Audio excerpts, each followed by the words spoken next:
Hey guys, thanks for joining me and welcome to my channel.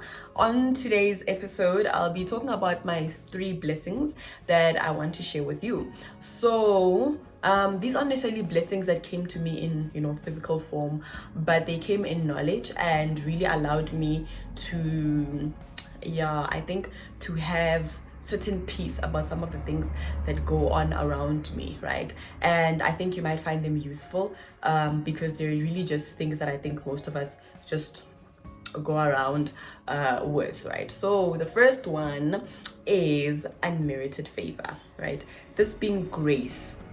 So obviously we sort of understand grace and what it is, but I think one of the best ways I fully could understand grace was one day when I was at a restaurant, and what happened was that the first person who was serving me left, right? And then the second person came in, but by the time they came in, I had already requested my bill. So I pay for the bill and then I tip the person, and then this person then hesitates to take the tip.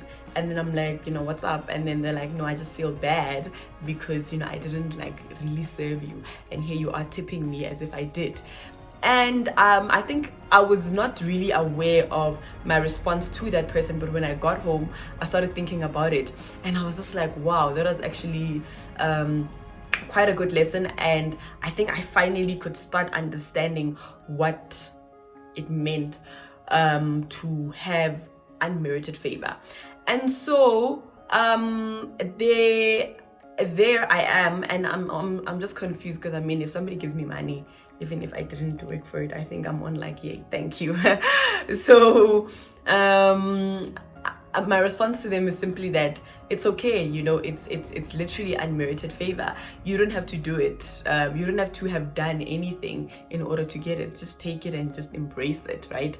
And so I just walk off, but later on I'm thinking about it, and I realized that that is actually how most of my life has been. It has been surrounded by unmerited favor. There are a lot of things that I could think that there aren't a lot of things that I did in order to deserve this, but God still favored me anyway. There wasn't a lot of effort that I believe I put in, but God still favored me. Sometimes when you feel like you don't qualify for something, or that you are not, you're not skilled or trained enough, or you're not fit enough to do a particular thing, but yet you still are able to manage it and overcome it and actually achieve it. And it was in that moment I started thinking back on a lot of things, and it was in that moment that I realized that God, this is what it means to have unmerited favor from you. And that's when I started realizing that, okay, actually this is where most of the acknowledgement goes to God. If not all of it, all the acknowledgement actually goes to God. When we say all glory goes to God, this is what it actually means. It means that there's certain things that you don't have to lift your finger up for, and God will still give them to you because it's undeserved, right?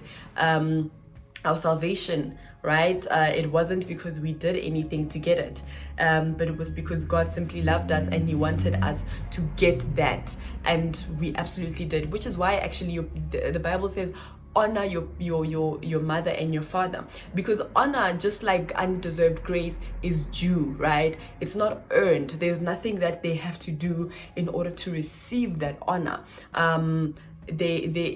They're just your parents, and as a result you respect them and then you honor them. And it was actually so interesting, and I think that's something that I constantly think about, and I reflect back on my life, on my blessings. And when I do want to give thanks to God, I remember that I'm giving thanks to Him because I am so blessed, and I've been favored even when the things that I did were not merited. Sure, so interesting. And then the second blessing leads off from the first blessing, and it was actually something that was so interesting, but I think a very valuable lesson for most of us. That is the blessing of understanding, realizing, and acknowledging the hand of God in other people, right? Because it's very easy to see God working in your own life, right? It's easy to recognize God's grace in your own life, but for some reason it's very difficult for people to acknowledge that the same hand that gave you that blessing is the same hand that is able to also give somebody else even double fold what God gave you. And so it's something that I've actually been pondering about, and I think it's something that allows me to actually have very good relationships with other people, and something that has helped me throughout the years to not put pressure on myself based on what other people are doing. Because here's one of my biggest I don't want to say problems, but a very big trait about me, ne, is that I always blossom or flourish late, ne? But when I flourish, ne, I flourish. And so that's something that I had to learn, because you know, when things around you are booming, ne, like things are just happening around you, and when are you just there as that person, and you feel like you're stuck, right? It's easy to start, you know, pointing out fingers at other people and saying, no, but why are they getting this? Why do they have this? How do they get that? You know, but I think that was something so important, and it also allows me to be able to pray for other people, right? Because they're also God's people. And I believe the same hand that is able to work in my life has to be able to work in somebody else's life, even if it's triple or double fold, right? So that was such an important blessing, because I remember when I was reading the book of Joshua, né? And it says that Joshua was leading the people to Canaan, right? And there's a river, the river Jordan, that they had to cross. And when they cross this river, God gives Joshua instructions as to how exactly they're going to cross the river. So they do all the particular rituals that they had to do, and when they did that, then just like when they did with the Red Sea, the river Jordan parted as well. And so the Bible then continues to say that, and on that day, God made Joshua a great leader in the eyes of the people. And God says to me that, do you realize that there's absolutely nothing that Joshua did that was spectacular, right? That was like out of this world, so magical and so this and this and that, except by following God's instructions. And God eventually did everything. And as a result, God made him a great leader. And so I look at it and I'm like, I had to look at it and say, in every way that I could see other things around me happening, but you could feel stagnant, you had to acknowledge that it was God's hand working in those other things, and God making them flourish. And so as a result, there's no need to feel as if you are left behind or there's no movement in your life, because those things are orchestrated by God anyway. And the same hand that you believe can work in you has to have worked in all the things that are happening around you. So that was actually quite marvelous. And it's also allowed me to look at, you know, to actually go and ask people that are around me and say, is there anything that I can pray for you about, right? Do you have anything that you'd like me to partner with you on? Anything that you want us to agree on, you know? Whatever it is that you agree on here, you know, if 2 or more people agree, you know, then God is able to make it happen. So it was actually just something that was so interesting, and just something I've been thinking about, something I've been praying about, and something I wanted to share with you, that it's okay to be a late bloomer like myself.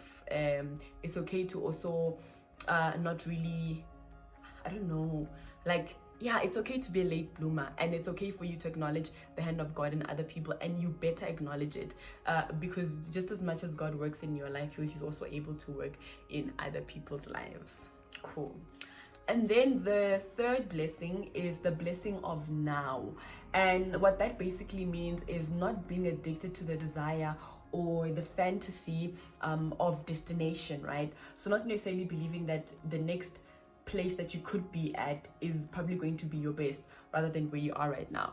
Like somehow we think like, oh, 2019 is not my year, but I know 2020 will be better. Or, you know, they say 2020 is your year, claim it. And then 2020 comes and then it deals with you. And then you're like, somebody told me this was going to be my year, and then it's not my year. Why aren't things happening? You know, all of that. But I absolutely live by that, to not be addicted to the fantasy of the destination, of the next best destination. And I had actually been thinking about that a lot, and then I read something during the week that really confirmed it, to say, don't think that like in your next step, that's exactly where you could be happy. Try make the happiness, you know, live right now, and try your best to be able to be in that moment and make the best of right now, because I mean that is all we have, right? We have today, we have now. Tomorrow we don't know where we could be. And it's actually quite interesting because every time like I would think about something like that, it would always frustrate me, because like I said in one of my previous videos, that it's difficult for me to try plan, you know, in long term, because my mind just works in micro planning.